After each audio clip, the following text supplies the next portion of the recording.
சலசலப்பின் போது அங்கே வந்து ஒரு பெண் காவல்துறை அதிகாரி, ஒரு உயர் அதிகாரி ஒருத்தவங்க சத்தம் போட்டு கத்துறாங்க. இனி 40 உயிரை எடுத்திருக்கிற நீ என்ன எனக்கு ஆர்டர் போட்டுக்கிட்டு இருக்க, நீ எனக்கு ஆர்டர் போடுறதால நிப்பாட்டு, நான் சொல்கிறத மட்டும் நீ செய் அப்படின்னு அவங்க கோவப்படுறாங்க. இப்போ என்னன்னா எல்லார் மனசுலையுமே எல்லா காவல்துறை அதிகாரிகள் மத்தியிலுமே என்ன ஒரு ஆற்றாமையும் ஒரு கோபமும் இருக்கு அப்படின்னா, இவங்கன்னா நமக்கு ஆர்டர் போடுறது, இவங்களே உயிர் எடுத்தவங்க அப்படின்ற ஒரு மனநிலை அவங்களுக்கு இருக்குது. அது மட்டும் இல்லைங்க, அமித்ஷா சொல்றாரு அங்க இருக்கக்கூடிய பிரச்சாரத்தின் போது என்ன சொல்றாரு, மேற்கு வங்கத்திலையும் தமிழ்நாட்டில் நாங்கள் ஆட்சி அமைப்போம், எங்கள் எதிரிகளை வீழ்த்துவோம்னு திமுகவை தான் சொல்றாரு. அவர் தாவேக்காவெல்லாம் எங்கேயும் விமர்சனம் பண்ணவும் இல்லை, தாவை பற்றி பேசவும் இல்லை அமித்ஷா. ஏங்க என்ஆர் காங்கிரஸ் கட்சி பாஜகவோட கூட்டணியில் இருக்காங்க. பாஜகவோட கூட்டணியில் இருக்கக்கூடிய அரசாங்கம் என்ஆர் காங்கிரஸ் அரசாங்கம். அவங்களை விமர்சனம் பண்ணியோ அங்கே இருக்கக்கூடிய விஷயங்களை பற்றி நீங்கள் ஒன்றுமே பேசலை. ஸோ ஒரு பேசிக்காக ஒரு ரோடு நல்லா இருந்துச்சு அப்படின்னா ஒரு நாட்டினுடைய வளர்ச்சியில் போய் இது நிற்கும். பள்ளமாக இருந்தாலும் தண்ணி தங்கனாவும் பயணமே நடக்காது, நம்ம கீழே செத்து போவோம், உடம்பு அடிப்படும். மனித வளம் அப்படிங்கிறது ரொம்ப ரொம்ப ரொம்ப ரொம்ப உலகத்தில் முக்கியமான ஒரு வளம். இப்போ நகராட்சி நிர்வாகத்துறை வந்து கான்ட்ராக்ட் விடுவாங்க, ஓகேவா? கான்ட்ராக்ட் பேசிஸில் ஒப்பந்ததாரர்கள்ட்ட நீங்கள் வந்து இந்த வேலையை பண்ணுறீங்களா, நீங்கள் இந்த வேலை பண்ணுறீங்களா. இப்போ உங்கள் பேர் கவிப்பிரியா. கவிப்பிரியா வந்து கேபி கன்ஸ்ட்ரக்ஷன்ஸ் அண்ட் ப்ரைவேட்னு ஒரு கம்பெனி வச்சுருக்கீங்க. நீங்கள் இந்த இடத்த நான் பண்ணி தரேங்கன்னு நீங்கள் கேட்குறீங்க. உங்களுக்கு தரேன்ப்பா, கமிஷன் கொடு. உங்களுக்கு ஒதுக்கப்பட்ட நிதி வந்து பார்த்தீங்கன்னா 1 கோடி இல்லை 5 கோடி ஒதுக்கியிருக்காங்கன்னா அதில் 10% கொடு, 20% கொடு அப்படின்னு காசு வாங்கணும்.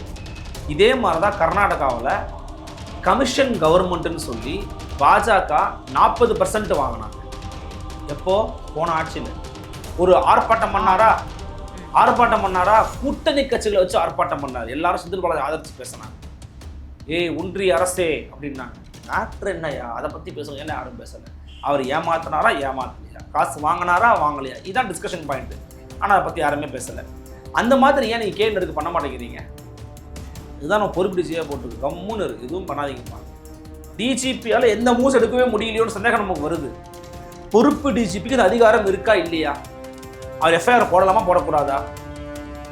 இது நினைச்சுக்கிட்டே போனால் தமிழக அரசுக்கு அவமானம் இல்லையா? அப்போ ஒருவேளை இந்த மாதிரியான வழக்குகளில் எஃப்ஐஆர் போட்டுவிடக்கூடாது என்பதற்காகத்தான் இந்த தமிழக அரசு வெறும் பொறுப்பு டிஜிபி நியமித்து வைத்திருக்கிறதா? அந்த அமலாக்கத்துறை யாரெல்லாம் கார்னர் பண்ணுதுன்னா, தவறு எங்கே இருக்கோ அங்கே இருக்கிறவங்கள கார்னர் பண்ணுது. அவங்க யோக்கியன்னு நான் சொல்லலை, ஆனால் இங்கே பிடிக்கிற ஆட்கள் யோக்கியமானவங்களா இல்லைன்னு நான் சொல்லலை. அமலாக்கத்துறை பிடிஆர் பழனிவேல் தியாகராஜன் வீட்டுக்கு போச்சா? அமலாக்கத்துறை நல்லக்கண்ணு வீட்டுக்கு போச்சா? அமலாக்கத்துறை சண்முக வீட்டுக்கு போச்சா? அமலாக்கத்துறை வீரபணன் வீட்டுக்கு போச்சா? அமலாக்கத்துறை திருமாவளவன் வீட்டுக்கு போச்சா? ஏன் போல?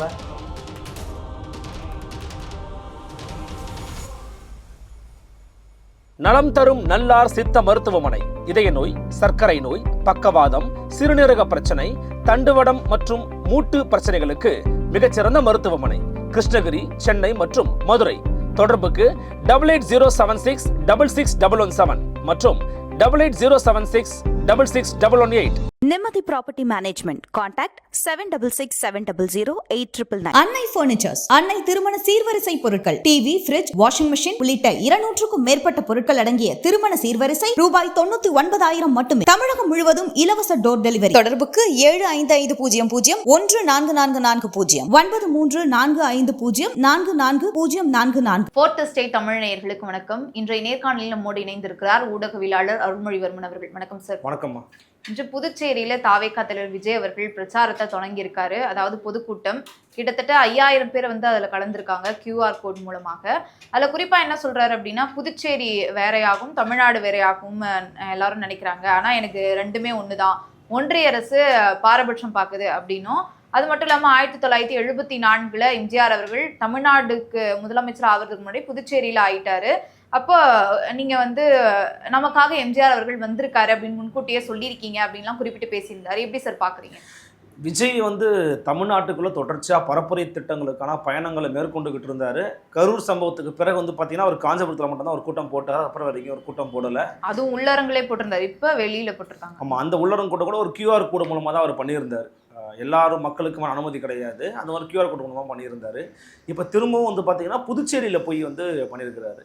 முதல்ல மக்களை விட அரசாங்கம் ரொம்ப கவனமாக இருந்தாங்க. ஏன்னா புதுச்சேரி வந்து பார்த்தீங்கன்னா எல்லாமே ஒரு நேரோ ரோட்ஸ் தான். உங்கள் சொந்த ஊர் கூட புதுச்சேரி தான் நினைக்கிறேன்.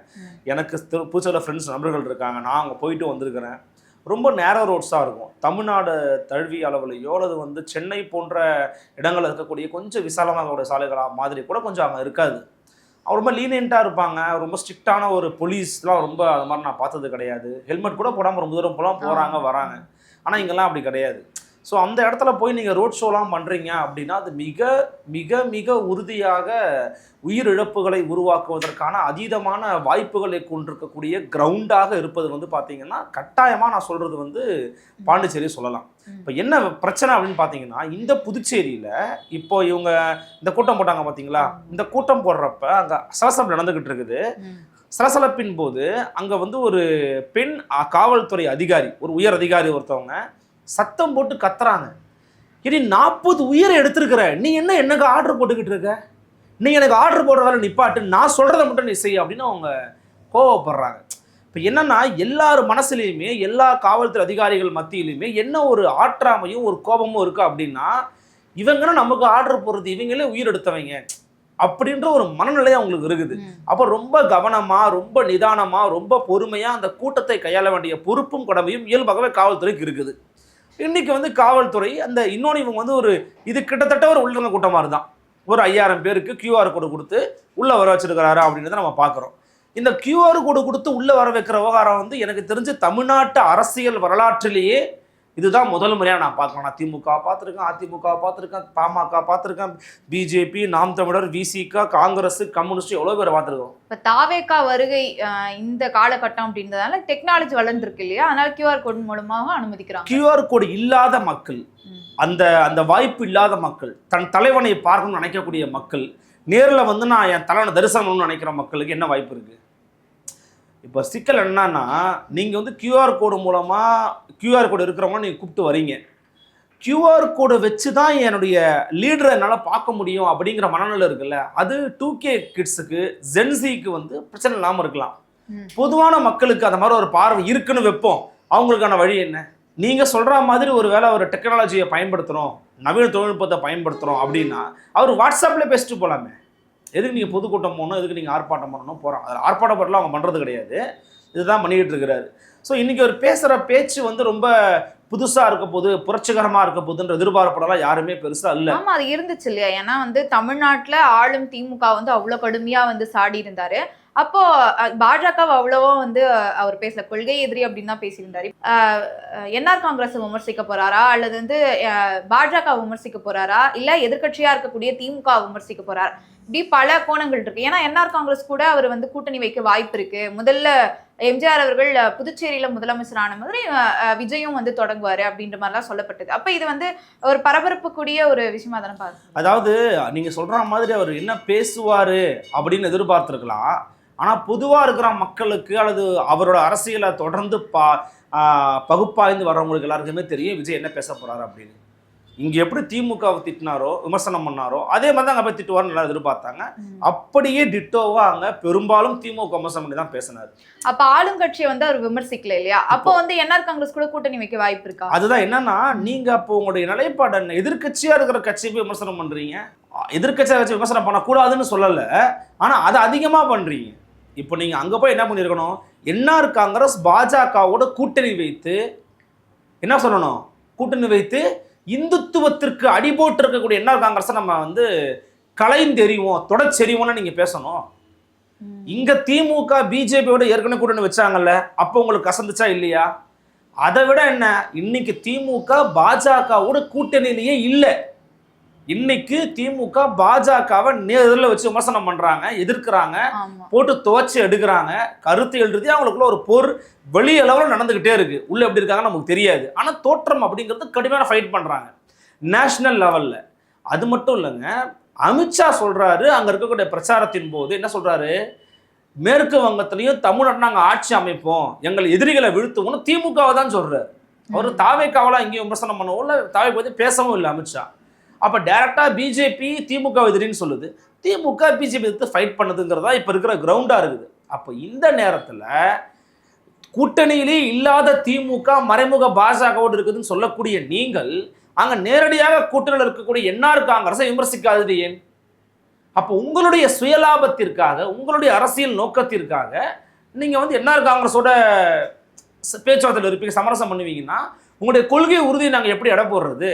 ஆனா இன்னொன்னு என்னன்னா சார், இல்ல பாஜகவும் விமர்சிக்கிறாரு. அதாவது வந்து மாநில அந்தஸ்து வேணும் அப்படின்னு புதுச்சேரி சட்டமன்ற பேரவையில தீர்மானம் நிறைவேற்றி அனுப்பியிருக்காங்க. ஆனா அது வந்து கண்டுக்கவே இல்லை அப்படின்னு ஒரு பக்கம் வந்து பாஜகவும் விமர்சி. சரி, காங்கிரஸ் ஏன் கண்டுக்கிறதுக்கு முன்னாடி? இதுக்கு முன்னாடி காங்கிரஸ் ஆட்சியில் இருந்துச்சு இல்ல, மத்தியில் ஆட்சியில் இருந்துச்சு இல்ல, அப்பயே காங்கிரஸ் கண்டுக்கலையா? காங்கிரஸ் பாஜக என்ற 2 தேசிய கட்சிகளும் புதுச்சேரியை புறக்கணித்து இருக்கிறாங்கன்னு பேச வேண்டியதானே நீங்க? அதனால காங்கிரஸை விட்டுட்டு வெறும் பாஜக மட்டும் நீங்க தொட்டுக்கிட்டே இருக்கிறீங்க. இப்போ காங்கிரஸோ சாஃப்ட் காரணோட நீங்க அணுகிறீங்க. கரெக்டா? ரொம்ப சிம்பிள். இன்னைக்கு அவர் பேசின பேச்சு எடுத்து நான் பகுப்பாய்ஞ்சு பார்த்தோம் அப்படின்னா, அங்க போய் திமுகவை திட்டி தான் என்ஆர் காங்கிரஸை பாராட்டுறாரு. அந்த அரசாங்கத்தை அவர் பாராட்டினாலுமே கூட என்ன சொல்றாருன்னா, இங்க இவ்வளவு பேர் கூடியிருக்கீங்க, உங்களுக்கான பாதுகாப்பை ரொம்ப சரியா நேர்த்தியா வழங்கின இந்த அரசாங்கத்துக்கு, இந்த சிஎம் சாருக்கு நன்றி அப்படின்னு சொல்றாரு. இவர் கூட்டம் பண்ற பத்தில விக்கிரவாண்டி, விழுப்புரம் விக்கிரவாண்டி வீசாலை திருப்புமுனை மாநாடுன்னு போட்டார் பார்த்தீங்களா, முதல்ல போட்டார் இல்லையா? அந்த கூட்டத்துக்கு மட்டும் தமிழ்நாட்டினுடைய திமுக தலைமையிலான அரசு அனுப்பிய காவல்துறை எண்ணிக்கை 8000 பேர். 8000 போலீஸ் பாதுகாப்புகளோடு இருந்ததன் காரணமாகத்தான் அவங்க இன்டிமேட் பண்ணி தான் அவங்க சார் சீக்கிரம் பேசிட்டு சீக்கிரம் கிளம்ப சொல்லுங்க சார், கூட்டம் அதிகமாகிட்டே போகுது, இடம் வந்து பஸ்ட் அவுட் ஆயிடும் சார், கிளம்ப சொல்லுங்க சார் சொல்லிய பிறகுதான் தாமதமாக வரலாம் என்று திட்டமிட்டிருந்த திரு விஜய் அவர்கள், அதாவது இன்னும் கொஞ்சம் பொறுமையாக வரலாம், கொஞ்சம் நேரம் பேச நினச்சிக்கிட்டு இருந்த விஜய் அவர்கள் முன்கூட்டியே மேடை ஏறினார், பேசி முடிச்சார். இதை நாம சொல்லலை. அந்த நேரத்தில் ஐயா திரு விஜய் அவருடைய கூடவே இருந்த, அவருடைய பிளானிங்ஸை பார்த்துக்கிட்டு இருந்த, விவரங்களை பகிர்ந்து கொண்டிருந்த மரியாதைக்குரிய ஐயா ஐயநாதன் சொன்ன தகவல். அவர் சொல்றாரு, தரப்ப தம்பி நடந்தது, அந்த காவல்துறை சொல்லி தான் அவர் சீக்கிரமா பேசினாரு அப்படின்னு. அப்போ தமிழ்நாட்டு காவல்துறை என்னமோ திட்டமிட்டு வந்து முழுக்க தாவேக்காவுக்கு எதிராகவே செயல்படுறாங்க அப்படிங்கிறது ஏற்கக்கூடிய ஒரு வாதமாகவே இல்லை. டிசம்பர் 1 6 நாள் கிழமைங்கிறது உங்களுக்கு தெரியும். அது வந்து டிசம்பர் 6 பாபர் மசூதி எடிட் பண்ணாலும் கட்டாயமாக வந்து அது என்ன மாதிரியான சம்பவங்கள் எப்போ வாய்ப்பு கிடைக்குண்டான்னு காத்துக்கிட்டு இருக்காங்க. திருப்பரங்குன்றத்தை எப்படி அரசியல் மையப்படுத்தி அதில் வந்து குளிர்காய்ந்து இந்துத்துவ அரசியலை தமிழ்நாட்டிற்குள் விதைப்பதற்கு தயாராகி கொண்டிருக்கக்கூடிய இந்த பாஜக எப்படா வாய்ப்பு கிடைக்கும்னு காத்துக்கிட்டு இருக்கான். நீங்கள் ஒரு கூட்டத்தை போடுவீங்க, திடீர்னு ஒருத்த பாரத் மாதா கி ஜெய்ன்னு சொல்லுவான், அங்கே ஒரு கலவரம் நடக்கும், சண்டை நடக்கும், அது தமிழக அரசு உட்காந்து பார்த்துக்கிட்டு இருக்கணும், அதை சமாளிச்சுக்கிட்டு இருக்கணும், சட்டம் ஒழுங்கு சீர்கேடாகும், அது ஒரு கெட்ட பேர் வரணும் இல்லையா? இப்போ அந்த மாதிரி டேட்ஸை கட்டினா கொடுக்க மாட்டாங்க, அனுமதி மறுத்து இருந்தாங்க. நீங்கள் வேறு டேட்டில் கட்டால் கொடுக்க போகிறாங்க, அவ்வளோதான். ஏங்க ஒருத்தர் ஒரு அனுமதி கொடுக்காமலே எப்படிங்க வந்து ஒருத்தரால் தொடர்ச்சா பரப்புரை மேற்கொள்ள முடியும்? இன்னொன்று அப்படி அனுமதிலாம் கொடுக்கல தடுக்கிறாங்கன்னா நீங்கள் தானாகவே விஜய் வளருவார். அப்படிலாம் ஒருத்தரை தானாக வளர்ப்பதற்கெல்லாம் திமுக வேலையே பார்க்காது. அது இவ்வளவு ஆண்டு காலம் பழந்துன்னு கொட்டை போட்ட கட்சி. அவங்களுக்கு தெரியும் யார் எப்படி வளருவாங்க, எப்படி வளர முடியாதுன்றது அவங்களுக்கு தெரியும். அப்போது அங்கே போய் தமிழ்நாடு போலீஸ் வந்து திமுக அரசு மாதிரிலாம் இல்லை, இவங்க ரொம்ப நல்ல அரசாங்கம் அப்படிங்கிறாரு. ஸோ இந்த நல்ல அரசாங்கத்தில் இவ்வளோ நாட்கள் நடந்த நல்ல விஷயங்களை பற்றி பேசியிருக்கலாமே, நீங்கள் ஏன் பேசலை? ஏங்க என்ஆர் காங்கிரஸ் கட்சி பாஜகவோட கூட்டணியில் இருக்காங்க. பாஜகவோட கூட்டணியில் இருக்கக்கூடிய அரசாங்கம் என்ஆர் காங்கிரஸ் அரசாங்கம். அவங்கள விமர்சனம் பண்ணியோ அங்கே இருக்கக்கூடிய விஷயங்களை பற்றி நீங்கள் ஒன்றுமே பேசலை. அப்புறம் பொதுவா ரேஷன் கடை இல்ல, ரேஷன் கடை இல்லையாமா புதுச்சேரியில? இருக்கு ரேஷன் கடை இருக்கு. ரேஷன் கடை இல்ல அப்படின்னு சொல்றாரு. ரேஷன் கடை இல்லங்கிறாரு. ரேஷன் கடை இருக்கா, அதை பத்தி கொஞ்சம் சொல்லுங்க எனக்கு. இப்ப மாதம் வந்து அரிசி கோதுமை சக்கரை எல்லாம் கொடுத்துட்டு இருந்தாங்க. அப்ப 4-5 மாசமா வந்து கொடுக்கல அப்படின்னு சொல்லப்படுது. இப்பதான் இப்ப தேர்தல் நெருங்குவதனால இப்ப 2 மாசமா தான் போட்டுட்டு இருக்காங்க அரிசி, அதுவும் கோதுமை சக்கரை எல்லாம் போடுறது இல்லை அப்படின்னு. ரேஷன் கடைகள்லாம் அங்க இருக்கு, ரேஷன் கடைகள் இருக்கு, ஆனா பொருட்கள் சரியான நேரத்துல தகுதியான நபர்களுக்கு போய் சேர்றது கிடையாது. அந்த பிரச்சனை இருக்கலாம். இப்போ ரேஷன் ஷாப்ஸே இல்லைன்னு சொல்லும்போது எனக்கே ரொம்ப ஷாக்கிங். நம்ம சொந்தக்காரங்க இருக்கிறாங்க, ஒரு நாள் கூட ரேஷன் கடை இல்லைன்னு சொன்னதே கிடையாது அப்படிங்கிற மாதிரி ஒரு சந்தேகம் வந்துச்சு. அப்போ அதெல்லாம் பற்றி பேசுகிறாரு, நிர்வாக குளறுபடிகள் பற்றி பேசுகிறாரு. அப்புறம் வழக்கம் போல தான் அவர் என்னென்ன எழுதி வச்சிருந்தாரோ மொத்தத்தையும் படிச்சுட்டு போயிட்டாரு. இது வந்து நம்ம பேசக்கூடிய இந்த நேரத்தில் ஏதாவது ஊழல் குற்றச்சாட்டை பற்றி பேசியிருப்பாரா? இதுவே வந்து தமிழ்நாடா இருந்துச்சுன்னா நீங்க பட்டியல் போட்டிருப்பீங்கல்ல. இந்த இப்போ இன்னைக்கு வந்து நம்ம அதை பற்றி பேச போகிறோம். இப்போ இன்னைக்கு வந்து ஒரு துறை எடுத்துக்கோங்க, நகராட்சி நிர்வாகத்துறை இருக்குது, ஒரு காவல்துறை இருக்குது, ஒரு குடிநீர் வழங்கல் துறை இருக்குது, ஒரு போக்குவரத்து துறை இருக்குது. இப்படி துறை சார்ந்து எங்கெல்லாம் ஊழல் நடந்தது நீங்கள் எடுத்து போட்டு பட்டியல் போட்டு பேசியிருக்கணுமா இல்லையா? அப்போ ஊழல் நடக்காமல் ரொம்ப தூய நிர்வாகம் பாண்டிச்சேரியில் நடக்குதா? இப்ப சமீபத்துல கூட அதானி அந்த துறைமுகம் சார்ந்து ஏதோ ஒரு ஊழல் நடந்திருக்கு அப்படின்னு செய்திலாம் வெளியாகி புதுச்சேரியை பொறுத்த வரைக்கும் நம்ம வந்து அந்த புதுச்சேரியை வந்து ஒரு தனியான ஒரு இடமா இது வரைக்கும் தமிழ்நாட்டுக்காரங்க பார்த்ததே கிடையாது. அப்படியே ஒன்று பின்னி பிணைஞ்ச ஒரு ஆனால் தனி மாநில அந்தஸ்து வேணுங்கிறது ஒரு நீண்ட நாள் கோரிக்கை தான். அதுக்கு மாற்றுக்கிறதே கிடையாது. அந்த மாநில தன்னாட்சி உணர்வு கொண்ட ஒவ்வொரு தமிழனும் எழுப்பக்கூடிய ஒரு கோரிக்கை. அவங்களுக்குன்னு ஒரு மாநில அந்தஸ்தை கொடுத்துரு, இல்லைன்னா யாராவது பிரெஞ்சு குடியரசாக மாறிக்க வேண்டிய ஒரு இடம் அது. இப்போ இன்றைக்கி இந்தியாவுக்குள்ள இருக்குன்னா நீங்கள் வந்து கவனிக்கணும்ல, அவங்க தேவையானதை கொடுக்கணும்ல. அவங்களுக்கு நிதி பகிர்வும் இல்லை, அதெல்லாம் குறிப்பிட்டு பேசுகிறாரு. அதெல்லாம் 2 நாள் பிரச்சனை.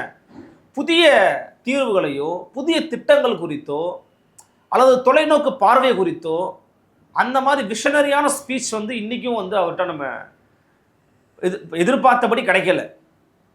நான் இந்த முறை எதிர்பார்க்கல, ஏன்னா எப்பயும் எதிர்பார்ப்புலாம் போயிடுச்சு. நிறைய பேர் எதிர்பார்த்தாங்க இதை பேசுவாரா அதை பேசுவாரா அப்படின்னு, அதெல்லாம் எதுவும் கிடைக்கல. அப்போ வழக்கம் போல் இது வந்து சரவடியாக வெடிக்க காத்திருந்தது புசுவானமாய் போனது அப்படிங்கிற மாதிரியான ஒரு இதுவாக தான் நான் பார்க்குறேன். ஒரு பெரிய ஒரு ஆர்ப்பரிப்போட ஆரவாரத்தோட சுவீகரிக்கக்கூடிய ஒரு பேச்சா இது இல்லை. மற்றபடி இதில் பேசுறதுக்கு இதுக்கு மேலே ஒன்றும் இல்லை. இப்போ தமிழ்நாட்டு அரசியலுக்குள்ள வந்தோம் அப்படின்னா, முன்னாள் அமைச்சர் செந்தில் பாலாஜிக்கு ஒரு இனிப்பான செய்தி, இன்னொரு அமைச்சர் KN நேரு அவர்களுக்கு வந்து ஒரு கசப்பான செய்தி அப்படின்னு நடந்திருக்கு. முதல்ல முன்னாள் அமைச்சர் செந்தில் பாலாஜி விவகாரம் என்னன்னா, அரசு வேலை வாங்கி தருவதாக கூறி பணத்தை ஏமாத்திருக்காரு அப்படின்ற பேர்ல தான் அவர் அமலாக்கத்துறை வந்து அவர் மேல விசாரணை நடத்தினாங்க, கைது செய்திருந்தாங்க, அதெல்லாம் நடந்துச்சு. இப்போ வந்து இது தொடர்பா உச்சநீதிமன்றத்துல வழக்கு செந்தில் பாலாஜி தரப்புல இருந்து ஒரு மனு போடப்பட்டது. அதாவது எங்களுக்கு சில நிபந்தனைகள்லாம் வந்து குறைங்க அப்படின்னு. ஏன்னா வாரம் 2 முறை வந்து திங்கட்கிழமை வெள்ளிக்கிழமை வந்து போய் ஆஜராகிற மாதிரி இருக்கு அப்படின்னு கேட்டதுனால இப்போ உச்சநீதிமன்றத்துல என்ன சொல்லியிருக்காங்க அப்படின்னா, தேவைப்பட்டா அவரை வந்து விசாரணை வந்து நடத்தலாம் அப்படின்னு சொல்லியிருக்காங்க. இது எப்படி சார் பாக்குறீங்க? இன்றைக்கி இது குறித்து நிறைய செய்தி வந்திருக்குது. நம்ம ரொம்ப தெளிவாக சொல்லணும் இதை. ஏன்னா சில பேருக்கு வந்து உண்மையிலேயே என்ன சொன்னாங்க அப்படிங்கிறது ரொம்ப டைரெக்டாக போய் சேரலாம்னு நினைக்கிறேன். இப்போ என்னென்னா, இப்போ வரைக்கும் அமைச்சராக இல்லை திரு செந்தில் பாலாஜி. ஆனால் அவர் ஒரு நிழல் உலக ஒரு அதிகாரம் படைத்த ஒரு ஆளுமையாகத்தான் திகழ்கிறார் அப்படிங்கிறதுல மாற்றுக்கிறதே கிடையாது. சரியா? இப்போ என்னென்னா, நீங்கள் சொல்கிற மாதிரி செந்தில் பாலாஜிக்கு ஜாமீன் நிபந்தனைகளை தளர்த்தி இருக்கிறது உச்சநீதிமன்றம். அதாவது it's a positive sign for Senthil Balaji அவர்கள். செந்தில் பாலாஜி இப்போ அமைச்சராக இல்லாட்டியுமே கூட அவர் மீது அமலாக்கத்துறையுடைய விசாரணை நடந்து கொண்டிருப்பதால் அவர் என்ன பண்ணணும் தெரியுமா? ஆக்சுவலி ஏன் அவர் அமைச்சராக இறக்குனாங்கன்னா, இப்படி போய் கையெழுத்து போட்டுக்கிட்டு இருக்கிறவர் போய் எப்படிங்க அமைச்சராக்குவீங்க, அப்படிலாம் ஆகக்கூடாதுங்க அப்படின்னு சொல்லி தான் போனாங்களே. அவர் செந்தில் பாலாஜி 1.5 வருஷத்துக்கு மேலே திங்கள் மற்றும் வெள்ளிக்கிழமைகளில் விசாரணைக்காக போய் ஆஜராகி உள்ளார். அவர் தொடர்ந்து அவர் ஆஜராக வேண்டும் என்பதை எப்படி நியாயப்படுத்துவீர்கள்? அவர் அவ்வாறு தொடர்ந்து ஆஜராக வேண்டும் என்ற தேவை உள்ளதா அப்படின்னு அமலாக்கத்துறை கிட்ட உச்சநீதிமன்றம் கேட்டிருக்கு. ஸோ இவங்க எதிர்த்து போனாங்கன்னா, தளர்வு கொடுங்கன்னா வாரம் திங்கக்கிழமை வெள்ளிக்கிழமை ஒருத்தர் போகிறாருன்னு வைங்களேன், திடீர்னு ஒரு நாள் ஃபுல்லாக ஓரப்பாங்க. அப்படியே உட்காருங்க சார், வருவாங்க சார், நீங்கள் அப்படியே உட்காந்துக்கிட்டே இருக்கணும். என்ன விசாரணை பண்ணுவாங்க, விசாரிக்கிற சார், கையெழுத்து போட்டு போங்க சார்ன்றுவாங்க. சும்மா உட்காந்து வேஸ்ட் ஆயிரும். ஒரு அமைச்சராக நீங்கள் இருந்தீங்கன்னா எவ்வளோ ஒரு பணி கெடும் பாருங்க.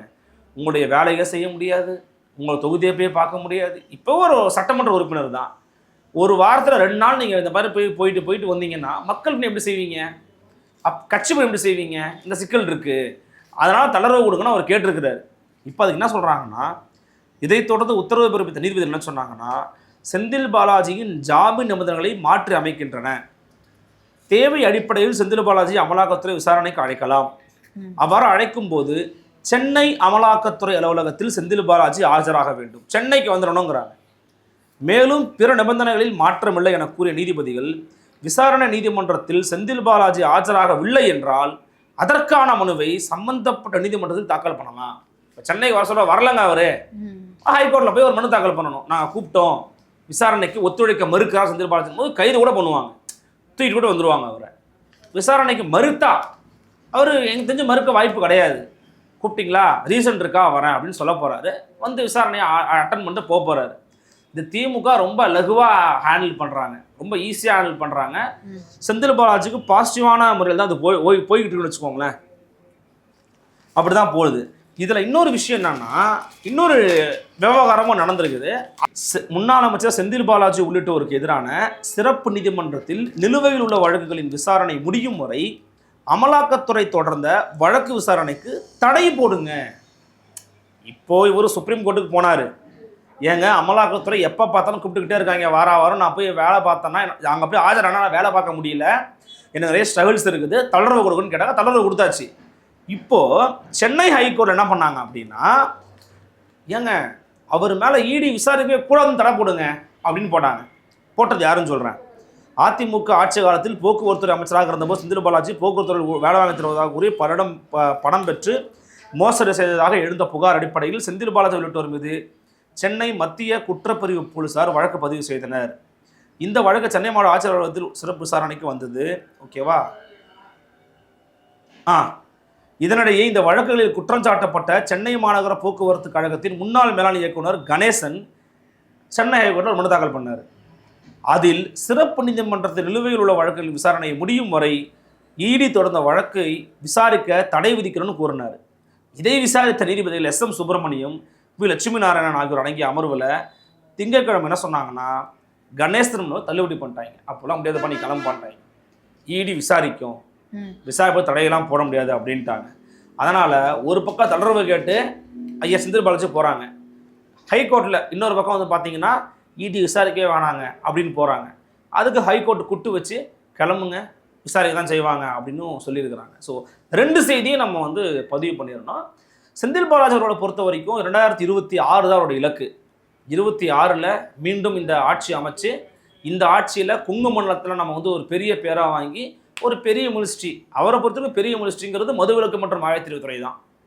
அதுதான் அவருக்கு பெரிய மினிஸ்ட்ரி. அது ஏன்னு உங்களுக்கே தெரியும். ஏன்னா பாட்டிலுக்கு 10 ரூபா அப்படின்னு வாங்கி கரூர் கம்பெனின்னு ஒன்று உருவாக்கி அந்த கரூர் கம்பெனியில் இருக்கிறவங்களாம் அங்கே லோக்கலில் இருக்கக்கூடிய மதுபான கடைகளை வசூல் பண்ணி டாஸ்மாகில் இருக்கக்கூடிய வேலை செய்யக்கூடிய ஊழியர்களுடைய ஒட்டுமொத்த ரத்தத்தையும் உறிஞ்சி குடித்தாங்க அப்படின்னு நாம் சொல்லலை. கூட்டணியில் இருக்கக்கூடிய CPM கட்சியினுடைய தொழிற்சங்கமான CITU தொழிற்சங்கம் சொல்லியிருக்குது. டாஸ்மாக் ஊழியர்கள் சங்க மேலாண்மை அவங்க சொல்லியிருக்கிறாங்க, நாம் சொல்லலை. இப்போ அந்தளவுக்கு அவங்க வருத்தத்தில் இருக்கிறாங்க. அப்போ அவர் மீனவத்துறை தான் கேட்பாருன்னு சொல்கிறாங்க. அப்போ அவர் அமைச்சராக முடியுமா? அப்படி அமைச்சராகணும்னா அதற்காக தான் இவங்க இந்த மாதிரி மேட்ரியே போகிறாங்க. தளர்வுகளை கொடுங்க. ஒரு அமைச்சர் போய் வாரம் போய் கோர்ட்டில் நின்னா உங்களுக்கு எப்படி இருக்கும்? அமைச்சர் எதுக்கு வந்திருக்காரு? அவர் மேலே ஊழல் கேஸ் விசாரணைக்கு வந்திருக்காரு. கேட்கும்போது பார்க்கும்போது எப்படி இருக்கும்? ரொம்ப அசிங்கமாக இருக்கும். அப்போ தளர்வுகளை கொடுக்கறது. கூப்பிட்டா வரேன். இப்போ நிறைய பேர் மேலே வழக்கு இருக்குது. அப்போ அடுத்து நம்ம பார்க்க போகிறோம். இன்னொரு ஐயா வராரு, வழக்கு இருக்குது. சும்மா போய் ஆஜராகலாம் மாட்டாங்க. கூப்பிட்டா வரோம் சார் அப்படிங்கிற மாதிரி பார்த்துப்பாங்க. அது ஒரு அவங்கள பற்றிருக்க அது ஒரு கௌரவம். இது ஒரு கௌரவமாக நினைக்கிறாரு நம்ம செந்தில் பாலாஜி. கொஞ்சமாக தளர்வுகள் அப்படியே கொடுத்துட்டாங்கன்னா ஏதாவது நம்ம பண்ணி உள்ளுக்குள்ள ஐயா கிட்ட பேசி கிச்சன் கேபினெட்டில் பேசி மீண்டும் அமைச்சராகலாமா இன்னும் 6 மாதத்துலன்னு பார்க்குறாங்க. அதுக்கு வாய்ப்பு இல்லை. அப்படி ஆனாங்கன்னா மக்களே கேட்பாங்க, நீதிமன்றமும் கேட்கும், என்னப்பா சிறை போகணுமா இல்லை அமைச்சர் விலகறியா அப்படின்னு கேட்பாங்க. அதுக்கு வாய்ப்பு இல்லை. சரி, பார்க்கலாம். அடுத்து கசப்பான செய்தின்னு சொல்லியிருந்தல சார். யாருக்கு கசப்பான செய்தி? அமைச்சர் KN நேரு அவருக்கு கசப்பான செய்தின்னு சொல்லுங்க. நகராட்சி நிர்வாகம் மற்றும் குடிநீர் வழங்கல் துறையில கிட்டத்தட்ட 1020 கோடி ரூபாய் அளவுக்கு ஊழல் செய்திருப்பதாக குற்றம் சாட்டியிருக்க அமலாக்கத்துறை அதற்கான ஆதாரங்கள்லாம் திருட்டி தமிழக தலைமை செயலாளர் மற்றும் DGPக்கு ஒரு கடிதம் ஒன்று அனுப்பியிருக்காங்க. நகராட்சி நிர்வாகத்துறை இருக்கு பார்த்தீங்களா, இது வந்து ரொம்ப ஒரு முக்கியமான ஒரு துறை. இந்த துறை வந்து ஒரு நகராட்சியினுடைய கட்டமைப்பு ரீதியான வசதிகள் எப்படி வந்து அது மாநகராட்சியாக மாறுது, சாலை வசதி வேணும், குடிநீர் வசதி வேணும், விளக்கு வசதி வேணும், அந்த என்விரான்மெண்ட் டெவலப்மெண்ட் ஆகணும் அப்படின்னா இப்போ மெட்ரோலாம் GCCலாம் இருக்குன்னு வச்சுக்கோங்களேன். குடிநீர் இந்த மழைநீர் வடிகால் பணிகள்லாம் பண்ணுறாங்க. அதெல்லாம் ஏன் பண்ணுறாங்கன்னா தண்ணி தேங்கக்கூடாது. தண்ணி தேங்கக்கூடாதுன்னா என்ன ஆகும்? ரோடு நல்லாயிருக்கும். ரோடு நல்லா இருந்தால் என்ன ஆகும்? நிறைய பேர் பயணப்படுவீங்க. நிறைய பேர் பயணப்பட நம்ம என்ன பண்ணுவோம்? நிறைய நம்ம எக்கனாமிக்கலாக நம்ம டெவலப் ஆகும். டெவலப் பண்ணால் நாடு வளர்ச்சி அடையும். ஸோ ஒரு பேசிக்காக ஒரு ரோடு நல்லா இருந்துச்சு அப்படின்னா ஒரு நாட்டினுடைய வளர்ச்சியில் போய் அது நிற்கும். பள்ளமாக இருந்தால் என்ன ஆகும்? தண்ணி தேங்கினா என்ன ஆகும்? பயணமே நடக்காது. நம்ம கீழே செத்து போவோம், உடம்பு அடிப்படும். மனித வளம் அப்படிங்கிறது ரொம்ப ரொம்ப ரொம்ப ரொம்ப உலகத்தில் முக்கியமான ஒரு வளம். அந்த மனித வளத்தை வந்து பாதுகாத்து அதை அடுத்த சந்ததிக்கு கடத்தி எல்லாரும் நல்லா இருக்கணும் அப்படிங்கிறதுக்கான ஒரு மோட்டிவில் தான் ஒரு அரசாங்கம் இயங்கும். அப்போ அந்த மாதிரி ஒரு மோட்டிவில் இயங்கக்கூடிய ஒரு முக்கியமான ஒரு துறை தான் நகராட்சி மற்றும் குடிநீர் வழங்கல் துறை. நினச்சி பாருங்கள், சாதாரணமான விஷயம் கிடையாது. இன்றைக்கி சென்னையில் தமிழ்நாட்டில் மூளை முடுக்குங்க ஒவ்வொரு வீட்டுக்கும் தண்ணி போயிருக்குது, குடிநீர் போய் சேர்ந்துருக்குது. இன்னும் வட இந்தியாவில் பல கிராமங்கள் அப்படி போய் சேரலைங்கிறாங்க. நம்மலாம் போய் பார்த்தா தான் தெரியும். அங்கெல்லாம் வந்து பார்த்திங்கன்னா இன்னும் மோசமான சூழல் இருக்குது. ஆனால் இங்கே என்ன பண்ணுறாங்கன்னா அதுலேயும் எப்படி ஊழல் அடிக்கலாம், எப்படி காசு பிடுங்கலாம், எப்படி துட்டு பார்க்கலாம், தேர்ந்தெடுத்தவன் புறங்கையை நக்காமலாக இருப்பான் அப்படிங்கிற மாதிரியான கணக்கில் பல ஆட்சியாளர்கள் இதுக்கு முன்பாக திராவிட கட்சிகள் ஆட்சிகளை பண்ணிக்கிட்டே இருந்திருக்கிறாங்க. அது ஒன்றும் பெரிய ஒரு புதிய செய்தி கிடையாது. ஆனால் இந்த முறை ஐயா நேரு எப்படி சிக்கியிருக்கிறாருன்றதை நம்ம பார்க்கணும். அவர் தரப்பில் உடனே மறுத்துட்டாங்க, திமுக தலைமையை மறுத்துட்டாங்க.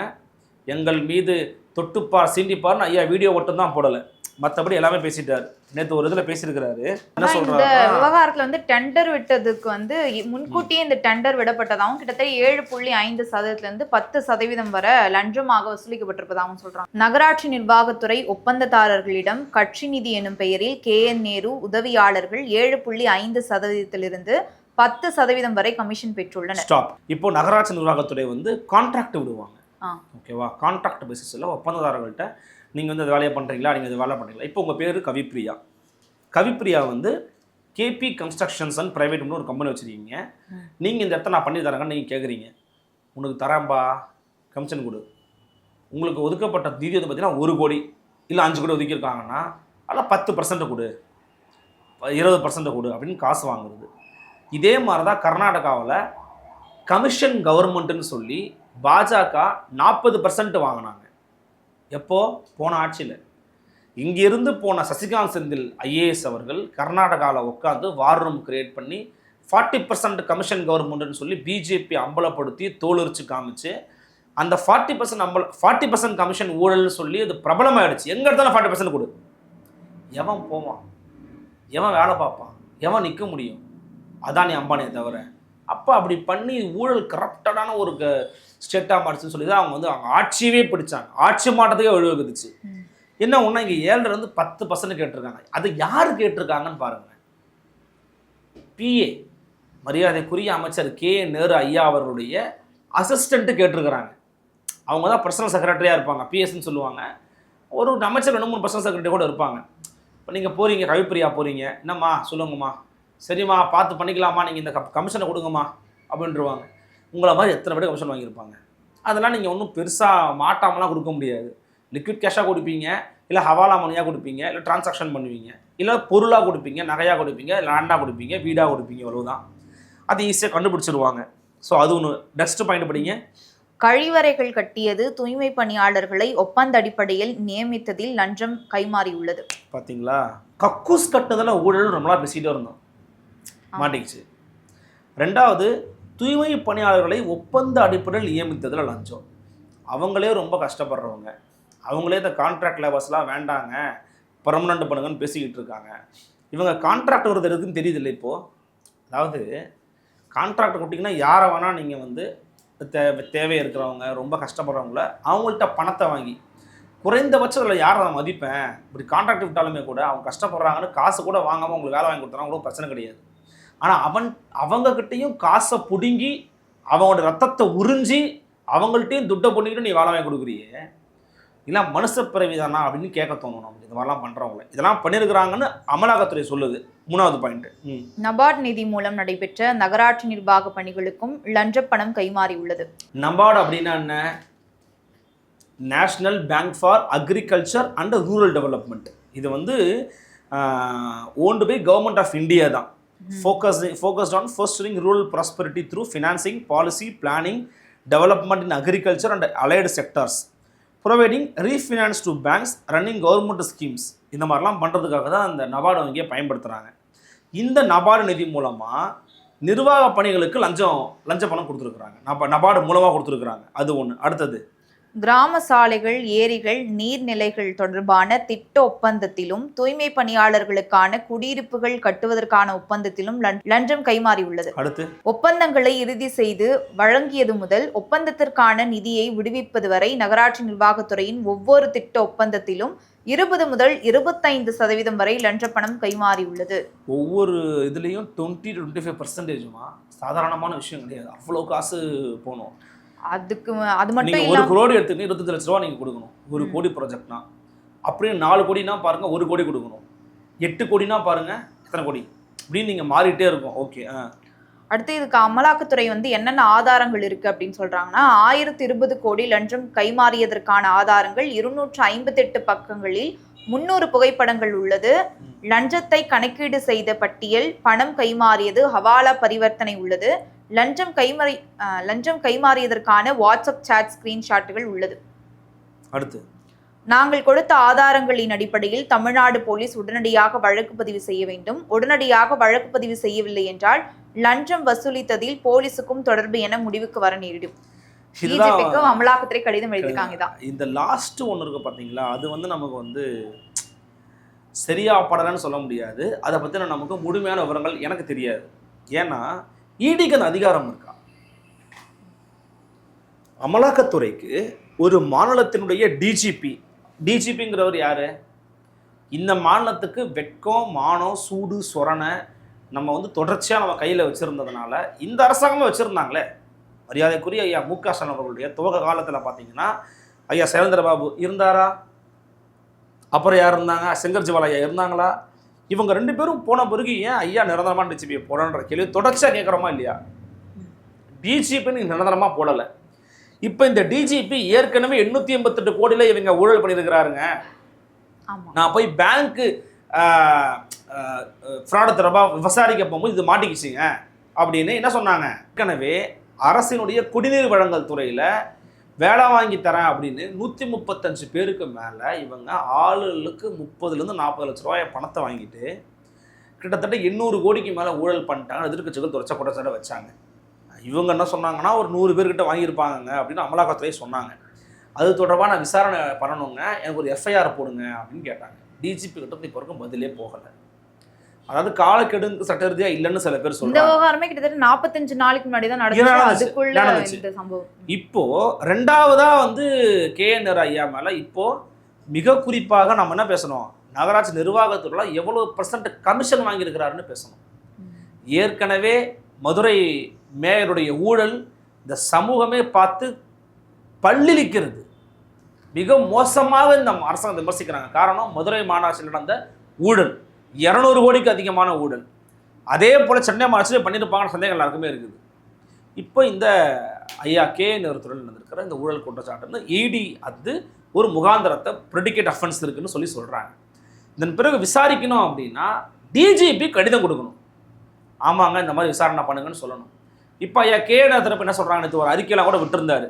நான் எதற்கும் அஞ்ச மாட்டோம், நாங்கள் எதற்கும் அடிபணிய மாட்டோம் அப்படிலாம் பேசியிருந்தாங்க. நமக்கு என்ன வருதுன்னா, செந்தில் பாலாஜியை வச்சுக்கிட்டு KN நேரு கழட்டி விட்டுலான்னு திமுக ஏதாவது பிளானுக்கு வந்துருச்சோ அப்படிங்கிற மாதிரி நம்ம சந்தேகம் வருது. காரணம் என்னென்னா, இதை பாருங்கள், திமுகவுக்கு எதிராக CBI, அமலாக்கத்துறை, தேர்தல் ஆணையம், MK ஸ்டாலின் குற்றச்சாட்டு அப்படின்னு சொல்லி அவர் பேசியிருக்கிறார் நேற்று. இது எதுக்காகன்னா, வழக்கம் போல் எல்லாரும் சொல்கிறது தான், இது குறிப்பாக KN நேருவை வந்து டைரெக்டாக காப்பாற்ற முடியாட்டியோ அல்லது டைரெக்டாக அவரை குறித்து பேசாட்டியோ மறைமுகமாவது பேசுவோம், நம்ம சீனியர்ன்றதுக்காக பேசியிருக்கிறார் ஐயா MK ஸ்டாலின். KN நேரு விவகாரத்தில் நேரடியாக தமிழ்நாட்டினுடைய அமைச்சர் பெருமக்கள் எல்லாரையும் ஒன்றா சேர்த்து முதலமைச்சர் தலைமையில் ஏன் ஒரு ஆர்ப்பாட்டம் அறிவிக்கக்கூடாது நீங்கள்? ஆனால் இன்னும் இந்த விவகாரத்தில் இன்னொன்று என்னன்னா, அமைச்சர் KN நேரு அவர்களுக்கு மட்டும் இதில் சம்மந்தம் இருக்காது, முதலமைச்சரே இதில் சம்மந்தப்பட்டிருப்பாரு, அவரையே வந்து கைது செய்யக்கூடிய ஒரு சூழல் ஏற்படும் அப்படின்னு பாஜகவினர் பேச ஆரம்பிச்சிருக்காங்க. அவரை கைது செய்யக்கூடிய சூழல் ஏற்படுமான்னு தெரியாது, ஆனால் KN நேரு கைது செய்யக்கூடிய சூழல் ஏற்படலாம். அப்படிதான் நிறைய பேர் பேசி. இப்போ செந்தில் பாலாஜி அவர்களுக்கு நேர்ந்த நீங்கள் நல்ல ஒரு கேள்வி கேட்டீங்க, அதாவது ஒப்பிட்டு நல்லா இருந்துச்சு. செந்தில் பாலாஜி இது KN நேரு அவர்களுக்கு வந்து அவர் மட்டும் சம்மந்தப்படலாங்க, ஸ்டாலின் சம்மந்தப்பட்டிருப்பாருன்னு நீங்கள் சொல்கிறீங்க. ஆனால் அவர்கிட்ட வந்து பெரிய ரெஸ்பான்ஸ் எதுவும் வரல. ஆனால் நீங்கள் இதே மேட்டரை ஐயா செந்தில் பாலாஜி நீங்கள் வந்து ஒப்பிட்டு பாருங்களேன். அவருக்கு ஒன்று ஆகும்போது அவர் என்ன பண்ணார்? அன்றைக்கி ஒரு வீடியோ போட்டார், தொட்டுப்பார் சீண்டிப்பார் வீடியோ போட்டாரா? கொஞ்ச நாளில் கூட்டணி கட்சிகளெல்லாம் உட்கார வச்சு அதே அவருடைய கொங்கு பகுதியில் ஒரு ஆர்ப்பாட்டம் பண்ணாரா?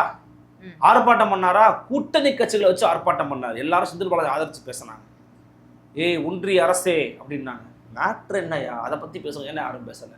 அவர் ஏமாத்தலையா, காசு வாங்கினாரா, இதுதான் டிஸ்கஷன் பாயிண்ட்டு. ஆனால் அதை பற்றி யாருமே பேசலை. அந்த மாதிரி ஏன் நீங்கள் KN நேருக்கு பண்ண மாட்டேங்கிறீங்க? ஏன்னா எங்கள் அண்ணன் KN நேரு தக்காளி தொக்கா அவங்களுக்கு, ஏன் அவர் பண்ண மாட்டேங்கிறீங்க? இப்போ இவங்களுக்கு என்னென்னா, KN நேரு அவர்கள் மாற்றாரா மாற்றலையாங்கிறதா ரெண்டாவது. இப்போ இந்த விவகாரத்தில் கேனர் சிக்கிறதன் காரணமாக தமிழ்நாடு அரசு கையில் இருக்கிற பாயிண்ட்ஸ்லாம் என்ன, இன்னைக்கு என்ன பண்ணி அவரை காப்பாற்ற முடியும்னா டிஜிபியை ஹோல்டு பண்ண சொல்லுப்பா, அமைதியாக இருப்பா, இதுதான் நம்ம பொறுப்பு டிஜியாக போட்டுருக்கு, கம்முன்னு இருக்குது, எதுவும் பண்ணாதீங்கப்பா. டிஜிபியால் எந்த மூவ்ஸ் எடுக்கவே முடியலையோன்னு சந்தேகம் நமக்கு வருது. பொறுப்பு டிஜிபிக்கு இந்த அதிகாரம் இருக்கா இல்லையா, அவர் எஃப்ஐஆர் போடலாமா போடக்கூடாதா, இது நினைச்சுக்கிட்டே போனால் தமிழக அரசுக்கு அவமானம் இல்லையா?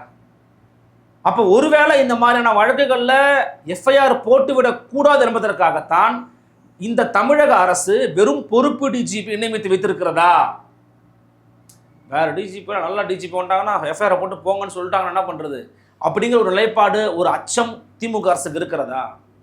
அப்போ இந்த விவகாரத்தை விசாரிக்க ஆரம்பிச்சாதான் உண்மை தெரிய வரும். நான் என்ன சொல்கிறேன்னா, மடியில் கனம் இல்லை வழியில் பயம் இல்லைன்னு போயிட்டு போங்க, வாங்க சார் விசாரணை பண்ணி பாருங்க சார், ஒரு காசு நாங்கள் வாங்கலை சார், நேர்மையாக நீதியாக நியாயமாக டிரான்ஸ்பரண்ட்டாக நாங்கள் பண்ணியிருக்கிறோம் சார், ஒயிட் பேப்பர் கொடுத்துட்டு போங்க. இப்போ கேஎன் நேரு அவர்கள் மீது 1க்கு மேற்பட்ட இப்போ குற்றச்சாட்டு அமலாக்கத்துறை வச்சிருக்கு. இதற்கும் நடவடிக்கை எடுக்கல அப்படின்னா அமலாக்கத்துறை அடுத்து என்ன பண்ணுவாங்க? அதான் அமலாக்கத்தினுடைய சட்ட நடவடிக்கை அப்படிங்கிறது அடுத்தது நீதிமன்றங்கள் நாடி போவதற்கான வாய்ப்புகள் இருக்குது. ஆனால் சில பேர் அவங்களுக்கே ரொம்ப நிறைய பவர்ஸ் கொடுத்துருக்குறாங்க. அமலாக்கத்துறை என்னையை பொறுத்த வரைக்கும் உண்மையிலேயே மாநில தன்னாட்சிக்கு எதிரான ஒரு அமைப்பு தான். அது வேண்டுமென்று எதிர்க்கட்சிகளை போய் ஒடுக்குகிறது தான். அதெல்லாம் எனக்கு ஒன்றும் மாற்றுக்கிறது கிடையாது, நான் அமலாக்கத்துறைக்கு ஆதரவான மனிதனும் கிடையாது. ஆனால் அந்த அமலாக்கத்துறை யாரெல்லாம் கார்னர் பண்ணுதுன்னா, தவறு எங்கே இருக்கோ அங்கே இருக்கிறவங்கள கார்னர் பண்ணுது. அவங்க யோக்கியன்னு நான் சொல்லலை, ஆனால் இங்கே பிடிக்கிற ஆட்கள் யோக்கியமானவங்களா இல்லைன்னு நான் சொல்ல வரேன்.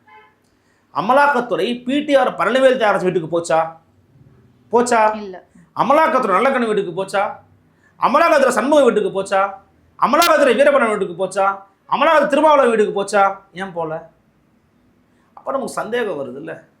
அப்புறம் இதே ஏன் அமலாக்கத்துறை பாஜக ஆளும் மாநிலங்களுக்கு போக மாட்டேங்குது? அதுதான்மா நான் என்ன சொல்றேன், இவங்க யோக்கியமே கிடையாது. ஒன்றிய பாஜக அரசின் கைப்பாவையாகத்தான் செயல்படுகிறது அமலாக்கத்துறை, மாற்றுக்கிறதே கிடையாது. அவன்டே நீ சிக்கிற, நீ ஏன்பா தப்பு பண்ற? நீ தப்பு பண்ணனா உள்ளே வரமாட்டானே. திரும்ப நம்ம சொல்றது என்னன்னா, தூய நிர்வாகம் தான் பாசிசத்துக்கு எதிரான முதல் செயல்பாடு. எப்படி உள்ள வருவான்? நீ தப்பா இருக்கிறதா உள்ள வருவான். நீ ஏன் தப்பா இருக்கிற? நீ சரியாரு. அதான் புதிய கட்சிகளை உருவாக்குறான் அவன். நீ சரியாகனா நீ யாருக்குன்னு நீ அடிபணிச்சு இருக்கவே வேணாமே. இப்போ நீங்கள் தப்பாக இருக்கிறதுனால தான் ஒருத்தனுக்கு நீங்கள் ஒரு ஸ்பேஸ் கொடுக்குறீங்க, ஒரு ஓட்டையை போடுற உள்ளே வரான், பெருசாலி மாதிரி உள்ளே வருது. ஓட்டையை அட, தப்பு பண்ணாத, யாரும் உள்ளே வர மாட்டாங்க. இப்போ சிக்கல் இங்ககிட்டையும் இருக்குது, இவங்ககிட்டையும் இருக்குது. அப்போ இந்த விவகாரம் உண்மையிலேயே திமுகவுக்கு ஒரு நெருக்கடி தான். எதிர்க்கட்சிகள் இதை வலிமையாக எடுத்து பேசணும். அதிமுக, பாஜக, நாம் தமிழர் கட்சி, தாவேக்கள் எதிர்க்கட்சியில் எடுத்து பேசணும், பாமகலாம் பேசணும். அப்படி ரொம்ப வலிமையாக எடுத்து பேசுகிறாங்க, ஊடகங்கள் பேசுனாங்கன்னா இது கண்டிப்பாக திமுக நெருக்கடியாக மாறும். எடப்பாடி பழனிசாமி பிஜேபி கிட்ட பேசுனதெல்லாம் முக்கியமான சில விஷயங்களை பேசியிருப்பார். அது என்ன சொல்லியிருப்பாருன்னா, இந்த அரசாங்கத்துக்கு கண்டிப்பாக ஊழல் பண்ணியிருப்பாங்க, லஞ்சம் பண்ணியிருப்பாங்க, முறைகேடு பண்ணியிருப்பாங்க. அவங்களில் ஒருத்தரை நீங்கள் சிறைப்படுத்தினீங்கன்னா மட்டும்தான் எலெக்ஷன் நெருங்கும் போது நம்மளால் ஃபோர்ஸாக இறங்கணும்னு கண்டிப்பாக பேசியிருப்பார். டிஸ்கஷன் நடந்திருக்கும். அதில் ஒரு பார்ட்டாக, அதில் ஒரு நபராக குறிவைக்கப்பட்டிருக்கிறாரா நேரு அப்படிங்கிறத எனக்கு தோணுது. மேபி நேரு அவர்கள் கைது செய்யப்படுறதுக்கு கூட வாய்ப்புகள் இருக்குன்னு நிறைய பேர் பேசிக்கிறாங்க. அவர் அதை நோக்கி கூட நெருக்கடிக்கு தள்ளுவாங்க ஐயா நேரு அவர்களை. பட் நேரு ஒரு மூத்த பழுத்த அரசியல்வாதி. இது எப்படி ஹேண்டில் பண்ணணும் அவருக்கு தெரியும். ஆனால் தான் 7 குடலவாடா வெங்கட்ராமனா கோவிந்தாவுக்கு போய் 44 லட்சம் ரூபாய் கொடுத்துட்டு வந்தார் ஒரே நாளில். இது பெரிய செய்தி இல்லை. அவர் 40 லட்ச ரூபா ஒரு பெரிய மேட்டரும் இல்லை. ஆனால் ஏன் கொடுத்தாரு, எதுக்கு கொடுத்தாரு, எதுக்கு அப்புறமா கோயிலுக்கு வேலை போயிட்டு வராருன்றது நமக்கு தெரியும். அவங்களோட இறுதி நம்பிக்கை பெரியார் சுவாமிகள். பெரியார்னா நீங்கள் தந்தை பெரியார் நினச்சிக்காதீங்க, பெருமாள் அவங்கள தான் அவங்க பெரியார்னுவாங்க. அந்த சுவாமிகள் கையில் போய் தரிசனம் பண்ணி அப்புறம் உழுந்து புரண்டாதான் அவங்களுக்கு மோட்சம் கிடைக்கும் அவங்க நம்புகிறாங்க. நான் கிடைக்கத்தான்னு பார்ப்போம். சரி, இப்போ திமுக கூட்டணியில காங்கிரஸ் உறுதியா இருக்கிறோம் அப்படின்றத வெளியில காட்டணும் அப்படின்றதுக்காக காங்கிரஸ் தலைமை என்ன பண்றாங்கன்னா, ஐவர் குழு அமைச்சிருந்தாங்க. இவங்க முதலமைச்சர் அவர்களை மீட் பண்ண 2 நாட்கள்ல பிரவீன் சக்கரவர்த்தி, அதாவது காங்கிரஸ்ல ஒரு முக்கிய நபராக கருதப்படக்கூடிய எதிர்க்கட்சி தலைவர் ராகுல் காந்திக்கு நெருக்கமாக இருக்கக்கூடியவர் தான் பிரவீன் சக்கரவர்த்தி. அவர் தாவேகா தலைவர் விஜய் அவர்களை சந்தித்து பேசியிருக்காரு. திமுக கூட்டணி உடைபட வாய்ப்பு இருக்கா? ஏன்னா செல்வ பெருந்தகையன் அவர்கள் என்ன சொல்றாரு அப்படின்னா, எனக்கு சந்திச்சதே தெரியாது அப்படின்னு சொல்லியிருக்காரு. இந்தியா கூட்டணி வலிமையாக இருக்கிறதும் சொல்லியிருக்காரு. இல்லை, நீங்கள் பேசும்போது ரொம்ப முகத்தை உக்கரமாக வச்சுட்டு ஒரு முக்கியமான மனிதர் அப்படின்னீங்க. முக்கியமான மனிதர்னு எப்படி நீங்கள் முடிவு போகிறீங்க? ராகுல் காந்தி அவர்களுக்கு நெருக்கமா இருக்கக்கூடியவர் இல்லையா? ராகுல் காந்திக்கு எவ்வளோ பேர் நெருக்கமாக இருக்கிறாங்க. அவங்க எல்லாரும் பேரும் நம்ம வெளியில் சொல்ல முடியுமா? முக்கியமான மனிதராக நான் ஐயா அவர்களை பார்க்கல. பிரவீன் சக்கரவர்த்தி அவர் கடைசியாக போன கட்சி செயல்பாடுங்க. தமிழ்நாட்டில் 2024 எலெக்ஷன் நடந்துச்சு. அதில் அவரோட ஒர்க் என்ன வேலை பார்த்தாரு? 40 MP தமிழ்நாட்டில் சொல்லியாக கொடுத்துருக்குது காங்கிரஸ் கட்சி. காங்கிரஸ் கட்சிக்கு திமுக கொடுத்துருக்குது. அதுக்கு என்ன பண்ணார் அவர்? அதனால் அவர் ஒரு முக்கியமான மனிதர் ஐயோ அப்படின்ற மாதிரி நான் பார்க்கவே இல்லை. அவருடைய தனிப்பட்ட நலன்களுக்காக அவரை போய் பார்த்துருக்கலாம். அவர் பேச்சை கேட்டு காங்கிரஸ் எனக்கு ஒரு இடத்துல காங்கிரஸ் இல்லைங்க. நான் கார்த்திக் சிதம்பரம் MP அவங்கள்ட்டே இது குறித்து நான் பேசியிருக்கேன். என்ன சார், பொதுவாக நம்ம டிஸ்கஸ் பண்ணுவோம், ஊடகத்துலேருந்து ஒரு கேள்வி கேட்போம், ஒரு ஃபோனில் கொடுத்துருக்கிறார் ஒரு தடவை. இல்லைங்க எங்கள் கட்சிக்குள்ளே 2 பேர் நிலைப்பாடு இருக்கலாம், but we will stick with DMK only. நாங்கள் இன்றைக்கி சூழலில் திமுக கூட தான் அங்கே இருக்கிறோம் அப்படின்னு தான் அவர் சொன்னார். அதுலேருந்து மாறுவதற்கான வாய்ப்புகள் ரொம்ப ரொம்ப குறைவுங்க. காலமும் ரொம்ப குறைவாக இருக்குது. இதுக்கு மேலே நீங்கள் மாறவே முடியாது. மாறினா அது காங்கிரஸுக்கு படுதோல்வி. திமுகவுக்கு ராஜ்யம் போகும், ஆனால் காங்கிரஸுக்கு சீட்டே ஒன்றுமே இல்லாமல் 0 ஆவீங்க. சரி, நாடாளுமன்ற உறுப்பினர் மாணிக்கம் தாக்கூர் காங்கிரஸ்ல அவர் முக்கியமான நபர் தானே? ஆமா, அவர் வந்து திமுக கூட்டணிக்கு எதிராக தானே பேசிட்டு இருக்காரு. இப்ப அரவிந்த் கெஜ்ரிவால் வச்சு டெல்லியில வந்து என்ன சொல்லியிருந்தாரு அப்படின்னா, காங்கிரஸை மதித்தவர்களை 100% காங்கிரஸ் வந்து முதலமைச்சர் ஆக்க உழைக்கும், ஆனா மதிக்காதவர்களை முன்னாள் முதல்வர் அரவிந்த் கெஜ்ரிவால் மாதிரி போயிடுவாங்க அப்படின்னு சொல்லியிருந்தாரு. யார சொல்றாரு? திமுக கூட்டணிக்கு எதிராக பேசுற மாதிரி தானே இது. அது எப்படிமா சொல்ல முடியும்? அவர் திமுக அவர் இப்ப வரைக்கும் வாயை திறந்து முதல்வர் ஸ்டாலின் எங்களை மதிப்பது கிடையாது, நாங்கள் திமுகவை வேறு இருப்போம்னு பேசினாரா? அவங்க பேச மாட்டாங்க. நம்ம ஐயா திருச்சி வேலுச்சாமி அந்த மாதிரியான ஆட்களை வச்சு ஊடகங்களை பேச விடுவாங்க. அவங்க கருத்துல சொல்லட்டும், நம்ம ஒரு பக்கம் பேசுவோம். ஒரு நெருக்கடி உருவாக்குறாங்களாமா. நீங்க உருவாக்குனீங்கன்னா திமுக அதை ஹேண்டில் பண்ண தெரியாதா? சொல்லுங்க. இந்த மண்ணிலேயே பிறந்து, இந்த மண்ணிலேயே வளர்ந்து, இந்த மண்ணிலேயே அரசியல் பண்ணிக்கிட்டு இருக்க திமுக காரணம் தெரியாது எப்படி அதை ஹேண்டில் பண்ணணும்னு. ஹேண்டில் பண்ணிடுவாங்க. இந்த கூட்டணி ஸ்மூத்தாக தான் போகும். அப்பப்போ சில ரிஃப்ட் உருவாகிற மாதிரி தோணும். அது ஒரு தோற்ற பிழை. அது ஒரு மாய பிம்பம். அவங்களுக்கு தேவை கூடுதல் சீட்டு. போன முறை அழுதுகிட்டே சீட்டு வாங்கினார் ஐயா KS அழகிரி. இந்த முறை அழாமல் சீட்டு வாங்கணும் அண்ணன் செல்வ பிறந்தகை. அவ்வளவுதான். 25 கொடுத்தீங்களா, 30 கொடுங்க, போதும். அது போதுங்க. நான் வெளியில் பேசிக்கிறேன். நாங்கள் அப்படி தான் கொஞ்சம் முரண்டு பிடிப்போம். ஊன்னு அப்புறமா நீங்கள் பேருனா இந்த ஊதுவாங்களே, பாம்பு அடங்குமே, என்னது மகுடி ஊதுனீங்கன்னா அப்படியே பொட்டி பாம்பாக நாங்கள் அடங்கிடுவோம். அவ்வளோதான். ரொம்ப சிம்பிள். அதனால் உங்களுக்கு 30 சீட்டு வேணுமா வேணாமா? வேணுங்கய்யா, அப்போ கம்முன்னு நில்லுங்க, நாங்கள் ஜெயிக்கிறோம், ஏதாவது உங்களுக்கு பண்ணுறோம், வாரியங்கிரியை கொடுக்குறோன்னு வாங்க. ஆட்சி அதெல்லாம் பங்கெல்லாம் கொடுக்க மாட்டாங்க திமுக. அதுக்கு வாய்ப்பே கிடையாது. ஏன்னா அது குடும்பத்தில் பங்கு இருக்கிற ஒரு கட்சி. அதில் போய் நீங்கள் ஆட்சி அதில் பங்கு கேட்டிங்கன்னா எப்படி? அதுக்கெல்லாம் வாய்ப்பு கிடையாது. ஸோ அந்த விவகாரம் பொறுத்த வரைக்கும் நான் கூட்டணி கணக்குகள் மாறும்னு நினைக்கல. பட் விஜயை வச்சு இவங்க ஒரு பிளான்ட் பண்ணிக்கிட்டே இருக்காங்க. போயிடுவாங்க சீட்டு அதிகரிக்கிறதுக்காக, சீட்டு பெறதுக்காக பண்ணுறாங்க. நான் என்ன சொல்கிறேன்னா, இந்த விவகாரத்தை பற்றி முடிவெடுக்கக்கூடிய இடத்துல பிரவீன் சக்கரவர்த்தி இல்லை, செல்ல பிறந்தகையும் இல்லை, சிதம்பரமும் இல்லை, கார்த்தி அவர்களும் இல்லை, யாரும் கிடையாது.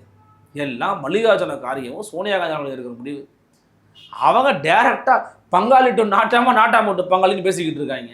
நீங்கள் யாரா குறுக்கம் இருக்க பிலிப்ஸ் நவுரு அப்படின்ற மாதிரியான கதையாக இருக்குது. டைரெக்டாக அவங்க பேசி ஃபினிஷ் பண்ணிடுவாங்க. அதில் பெரிதளவில் மாற்றம் இருக்குது எனக்கு தெரிஞ்ச வாய்ப்பே கிடையாது. ரொம்ப rarest of rare cases ground ரியாலிட்டியே வேறு மாதிரி மாறுது, தலைகீழாக மாறுதுன்னா தான் நம்ம அதை பற்றி பேசலாம். இப்போ கரூர் சம்பவத்துக்கு முன்னாடி பாருங்களேன், தாவேக்கா அதிமுக கூட போகலான்னு இருந்துச்சு. அப்புறமா கொஞ்சம் கூடுதலாக கூட ஆச்சு. செங்கோட்டையில் போன பிறகு அது அப்படியே ஸ்டாப் ஆயிடுச்சு. அது வாய்ப்பு இல்லைங்கன்னு சொல்லிட்டாங்க. இன்றைக்கி சூழல் அப்படி தான் பேசிக்கிட்டு இருக்கு. இதுவும் கூட மாறலான்னு சொல்கிறாங்க. பட் இன்றைக்கி நம்ம என்ன ஆசஃப்னா என்ன பேசுகிறோம்? வாய்ப்பு இல்லைங்க, முடிஞ்சுங்க. அதிமுக, பாஜக, அன்புமணி தலைமையிலான பாமக, முடிஞ்ச ஐயா ராமதாஸ், தேமுதிக கூட்டணிக்கு போக போகிறாங்க, இவங்க வேலையை ஆரம்பிக்க போகிறாங்கன்றதான் இப்போ பேச்சு இருக்குது. அப்போ அப்படி தான் இருக்குது. ஸோ இது மாதிரி இதுவும் காலம் கடந்து விட்டது. அதுக்கான முயற்சிகளுக்கெல்லாம் அதுக்கான வாய்ப்பு இல்லை. Stalin nose the reality. அவருக்கு தெரியும் என்ன எப்படி பண்ணணும்னு. அதனால் விஜயை வச்சு அவங்க விளையாடிக்கிட்டு இருக்காங்க. விஜயும் பரவாயில்ல அந்த விளையாட்டுக்கு ஹெல்ப் பண்ணுறாரு. வேற ஒன்று. சரி, பல்வேறு கருத்துக்களை பகிர்ந்தமைக்கு நன்றி சார். மிக்க நன்றிமா.